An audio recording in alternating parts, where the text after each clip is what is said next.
Holy shit. Oh, that is a new sound, 100%. I have never heard that come out of my car.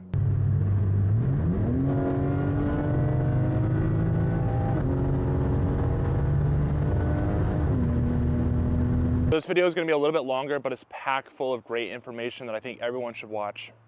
YouTube, we are back. Today is the day I go pick up my car from Nostrum High Performance in Ann Arbor, Michigan, where it was there for slightly over a month. They ran into a couple of hiccups with my torque limiting, with BM3, with the secret project. So 3 days ago it finished up, and then now I'm going to pick it up. It is Saturday, August 9th. Unfortunately, I am missing the Hamilton event. Really sucks, but tomorrow, Sunday, which is when I was going to pick it up, it's going to rain all day, and I don't want to be driving in the rain all day. So I really want to talk about the wheel horsepower numbers, the process, what it made on stock fueling full E85, and what it made to the kill map. But we're going to go over that with Frank in person. This video also might not be uploaded until a later date because we're going to talk about the secret project. And if you don't know about the secret project, well, go back to my last video when I dropped off the car. But I know you guys want to see the exciting stuff, so we got 3 more hours of driving. I've already been driving for an hour. We're in my wife's Audi S5. It's a great car. This is actually my old car that I drove for 3 years. So for those of you guys that say I'm just a BMW fanboy, that is the complete opposite. I came from 3 Audis. I loved my Audis, but BMW is on top right now. 3 more hours of driving, and we're going to skip to when we're there. You guys, my baby is all done, and this is going to be the first cold start in a month of me hearing it, so let's hear if it sounds different, if it's louder. I've missed this car so much, can't even tell you.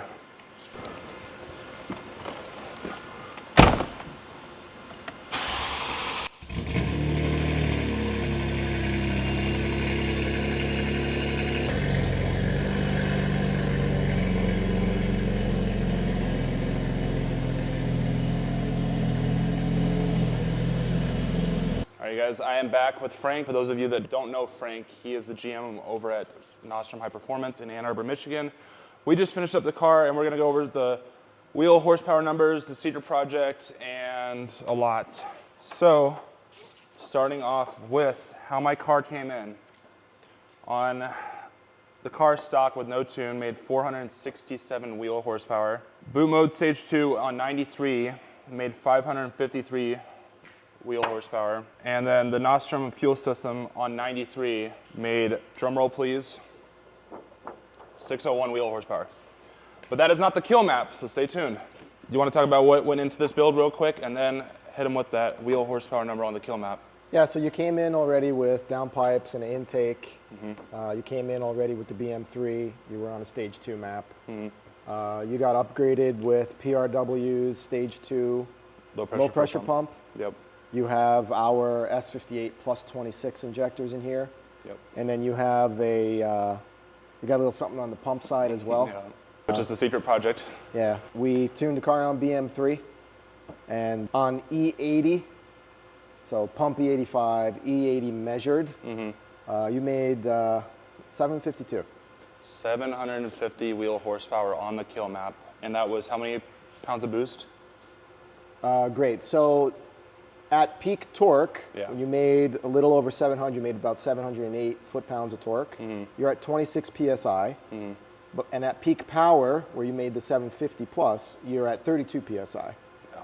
Okay, and you're at 12.7 to 1 AFR, which is nice, comfy. Yes. You're at 90% wastegate duty cycle on the turbo, so we would kind of say, Yeah, no more. You're kind of like, well, you don't want to use all the duty cycle because as altitude changes, as humidity changes, stuff like that, you want to give it a little bit of a breathing room. Okay? Yes. And your injected duty cycle is only 30%, so there's still a lot of injector left. So that's really good. Yeah, this was a good build. So for a stock turbo build, which was the purpose, Yep. you know, this package is fully 85, DI only, 750 wheel. Which is Okay. a lot. Yeah. Yeah, we were pretty happy with it. Tuning took a lot to work out some of the bugs with BM3. We've done another car on Ecutech, which went very well. So we still have a little bit of work on the BM3 stuff to do.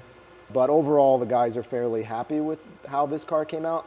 It is a stock long block. So we don't want to pump too much torque into this. We don't know what's going to happen. We just want to make sure it has some life I'm glad you in brought that up. Okay. For those of you that are concerned about the torque, I wanted to keep the torque down because on this car, the most common failure on this car is the differential, the diff bolts, and the drive shaft. So too much torque, you can bend your diff bolt. I upgraded that with the unicorn egg. If you haven't seen a video, I will have it posted up on the top here. But I upgraded the unicorn egg, and sooner or later I'm gonna need to upgrade the drive shaft with all the torque, but that's for another video. But yeah, we wanna keep the torque a little bit lower to save our diff and our drive shaft. So you also have pures in the back. Yes. We didn't put the pures in. Yes. This is a perfect stock turbo E85 build. You're kind of at the limit of the turbocharger and the limit of the fuel system at this point on the pump side. So it's still a nice package. Yes, right? When it's time to go big turbo, when you're ready to put the pures in, you're going to go on the deep end. Now you have to start upgrading all of the other stuff, and you're going to need more pump capacity. So at that point, you'd probably go with a camshaft. Okay, the guys are already going to have to be in here to do the turbocharger. All this stuff is going to be out. That's the opportune time when you're doing the turbocharger install to go ahead and take the cam cover off, take the front cover off, get the timing chain off, and do a cam upgrade. And let me know in the comments down below if you want to see some pure Stage 2 Plus turbos on my car. My wife is shaking her head no, but if you guys want to comment and see some turbos and some more power, let me know. But I am very happy with the wheel horsepower numbers. I definitely wanted to see over 700 wheel. For those of you that don't know what wheel horsepower is versus crank horsepower, I'm going to let Frank go over that because he'll be a little bit more technical, but a lot of people do not know the importance of a crank horsepower versus a wheel horsepower. So yeah, so crank horsepower is what an OEM like a Ford or a BMW or a Chrysler would rate the engine at. Okay, so it is the brake horsepower of the engine on its own, measured on a dynamometer according to a standardized test method. So that's just the engine by itself. When we measure wheel horsepower, we're measuring it in the vehicle. So it is the power from the engine that is going through the entire drive line, through the wheels, to the rollers in the cell. Okay, so that is actually what is being delivered to the pavement. So I can say that my car is making over 800 crank horsepower because it is.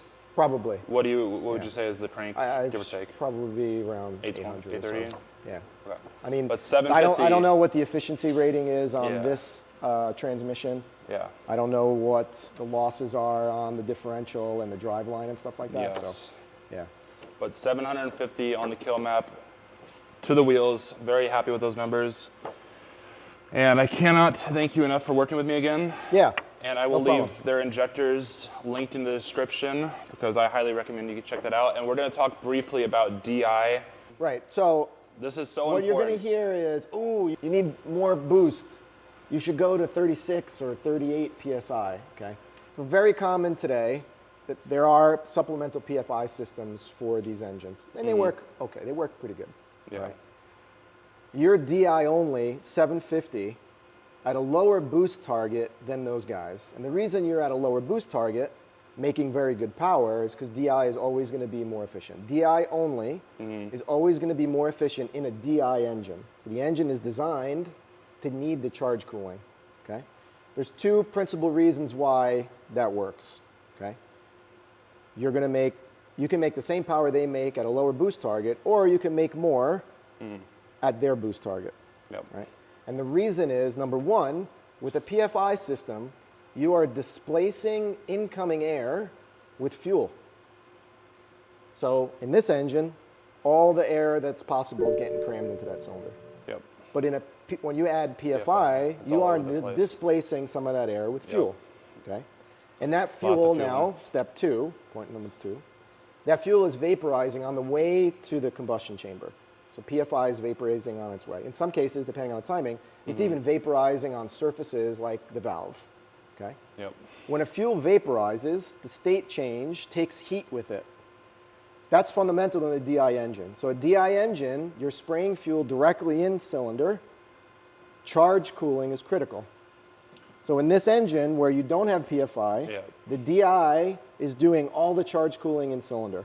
So it's bringing that in-cylinder temperature down. Which is what we love to hear. Yeah, right. So that's why those are the two reasons why DI is king, right? DI, right. And everything, and the other great thing is everything is in control. Yeah. All the factory protections are in place. I love that. You know, the ECU doesn't have something else that it's got to try to figure out or communicate with another module. Everything is fast. It's right there. Awesome. Okay. Holy crap, that's a nice fit. Damn, that bit. That bit gonna go something like this. Oh yeah, that bitch looks good.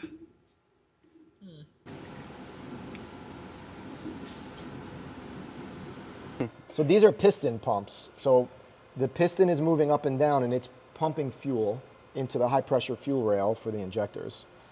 It's moving up and down based on a lobe on the camshaft. So as the camshaft is spinning, these cams I believe have 3 lobes because it's an inline 6 engine. And 3 times per revolution that piston is going up and down. And that is what's pumping the fuel. So there's different ways you can increase pumping capacity.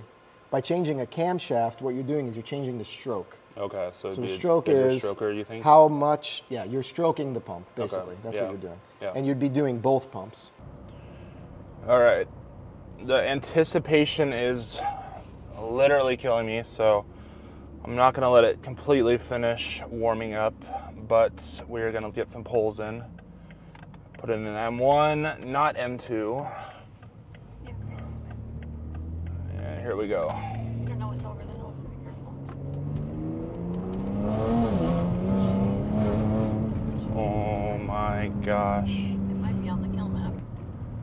Sheesh. Shout out to Nostrum for putting a full tank of E80 in the car, so I get to rip it and get some miles per gallons in. We're on M2, traction control off. This thing is going to be ripping.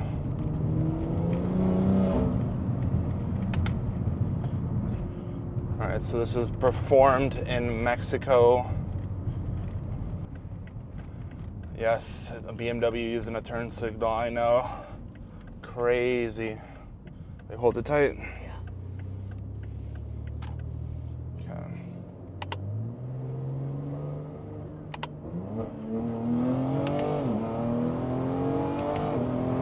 Oh my God. Oh. That is so much pull. Jeez. Holy. I'm very happy my tires are gripping. I was a little bit worried that I was going to be spinning, but so far I'm not spinning, so that's good.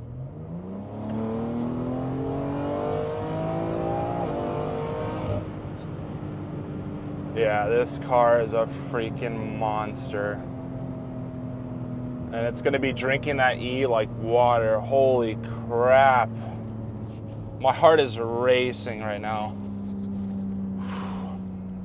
Sorry, what's your thinking? Is it pulling? Feels crazy. Yeah.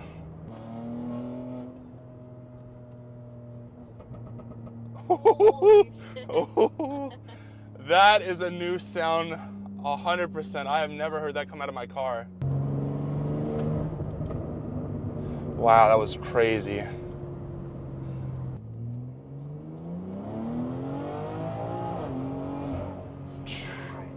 All right, that one I spun a little bit. Holy, it was like a fishtailing a little bit. Oh my gosh. Whew. Did this car lifts off the ground so much? Did you see that? Mm-hmm. Oh my gosh. I've missed this car so much, you guys. This is my favorite car I've ever owned. Man, this car is ripping, man. This thing is a supercar killer now. And for all those haters in the comment that are gonna say that it's not, you are out of your mind. Thinking this is not a supercar killer. All right, shout out to my beautiful wife for being outside and getting some clips. This is not a launch, but we're gonna get on a clip.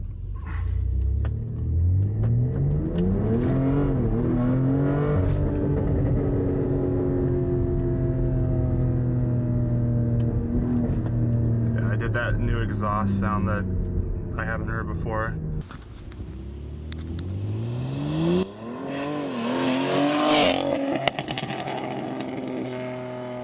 It sounds like a like a real actual pop. Like I know there's a pop and a crackle, and I'm so used to the crackle, it's ridiculous.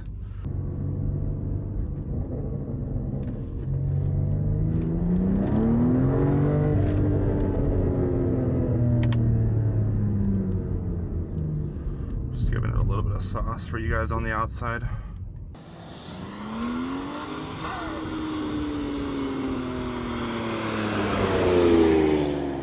What is up, everybody? So I have my friend Ryan, and he actually lives in Ann Arbor, Michigan, and we met at a car meet in Illinois, in like, I think Elgin area. I can't remember which area it was. But he lives down here in Ann Arbor, Michigan, and his fastest car he's ever been in was, I think, a stock RS3. Yeah, I think so. Which is crazy, because usually RS3s are tuned. So we're gonna give him a taste.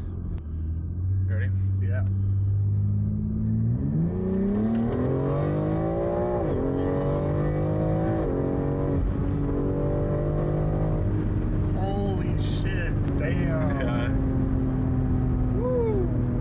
Rips. Oh, it's insane. Just remember, this is an SUV that's got a lot more weight. Woo. Yeah.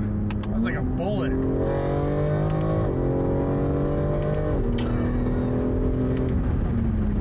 Woo. It's like shit. Damn. This thing's no joke. I know.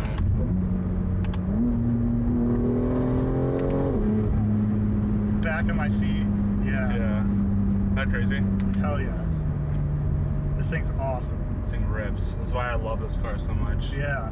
Because just imagine you get in a car, you got it perfectly lowered on the right tires, the wheels, you get a shitload of attention with the wrap because nobody's got it. You got an indestructible engine. You gotta draggy this thing. Oh yeah, big time. Big time. Here we go.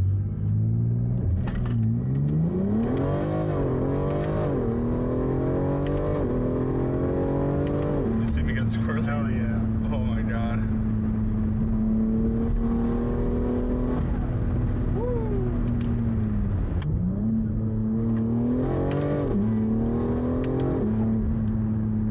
And we're two big guys, and we're getting tossed around. Yeah. Sick. Do you know your Instagram at by chance? At R.Kenneco. And I'll leave it on the screen right now.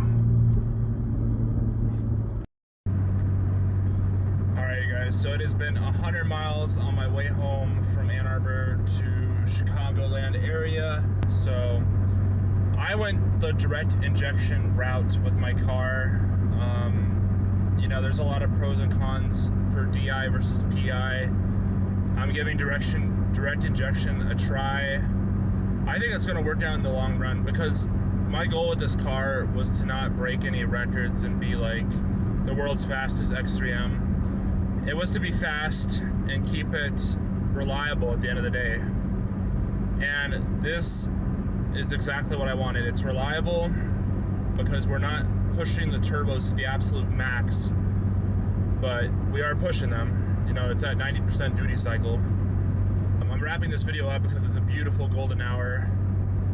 And I just want to let you guys know, if you guys are thinking of putting any ethanol in your X3M, G80, do it, because it wakes this car up and it's a freaking monster. All right, I really recommend the flex fuel kit from BM3. Again, a huge thank you to Nostrum High Performance for working with me again. Amazing company, amazing team. I can't stress this enough. If you don't know what Nostrum is, check the video before, but they test every single one of their injectors. They serialize it, they test it, and they're no bullshit, you know? Great products, which is why I ended up going with them again. So, I really had a lot of fun. This car is wicked fast, oh my gosh. So we got a race going on.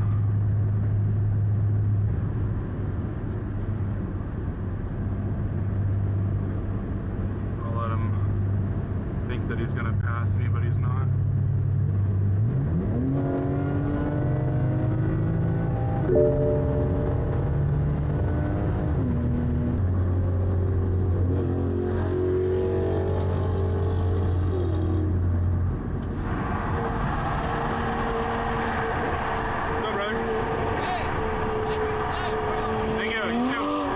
right, so we are about an hour away from home.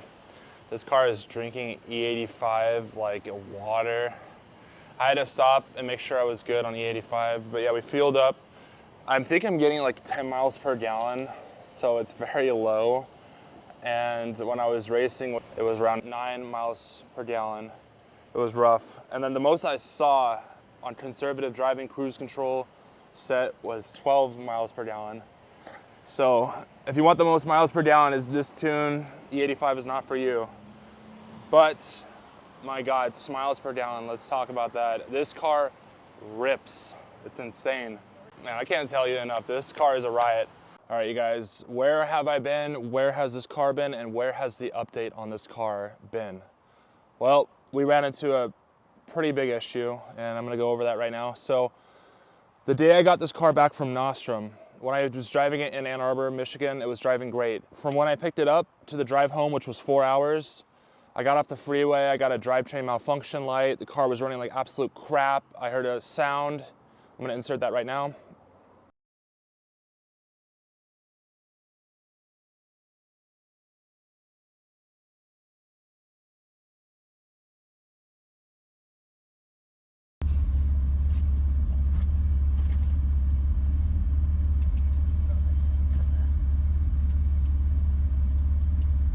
Whole car is pulsing.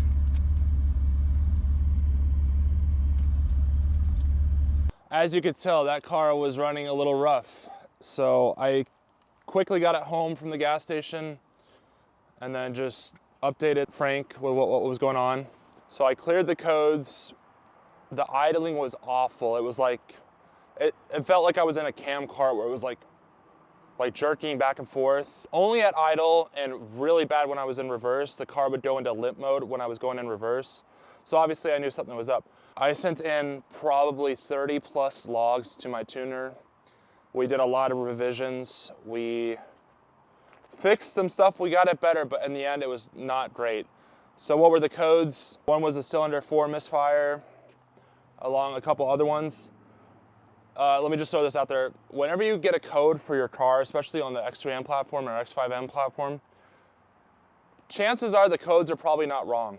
So we should have listened to the codes. The codes, it was saying cylinder 4 misfire. So what happened, Sean? What happened with this car? Why was it running rough? So I'm gonna throw in a clip right now of what the car sounded like pulling into car meets and at idle. So the car is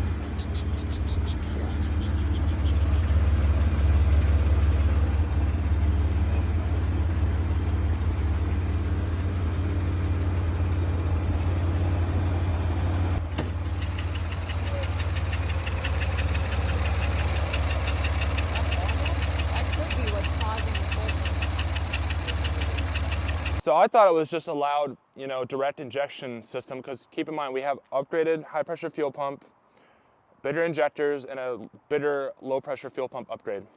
So I thought it was a louder DI system. I continued to beat on this car for a month. What was the issue? The Teflon seal in one of the injectors went bye-bye. So I brought this issue up a couple times with Nostrum. I thought it was just the pump or something making a louder noise.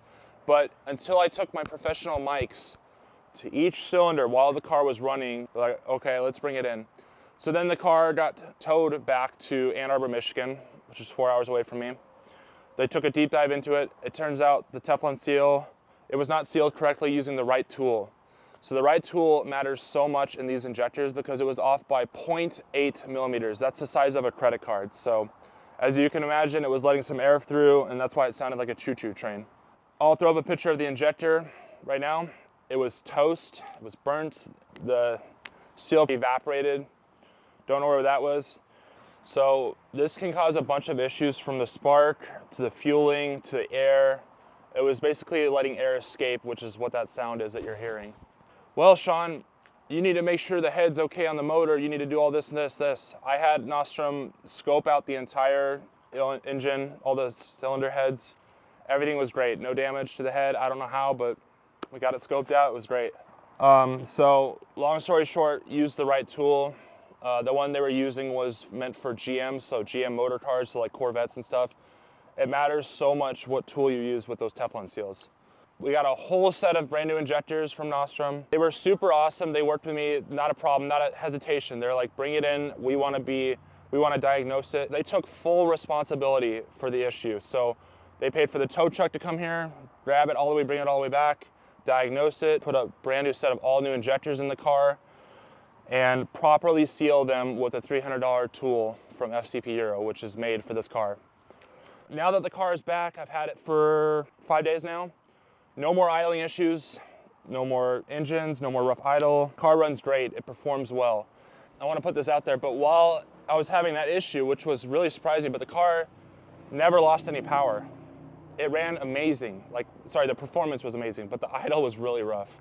It was scary rough. Yes, so when I was driving the car, it was amazing. So why am I telling you guys this? I want this to be information for you guys in case you guys ever have a bad Teflon seal for an injector. Now you know what to look out for and how important it is. If you guys enjoyed this video, please check out some of my other videos. There's a lot more content coming to my channel. I'll see you guys later.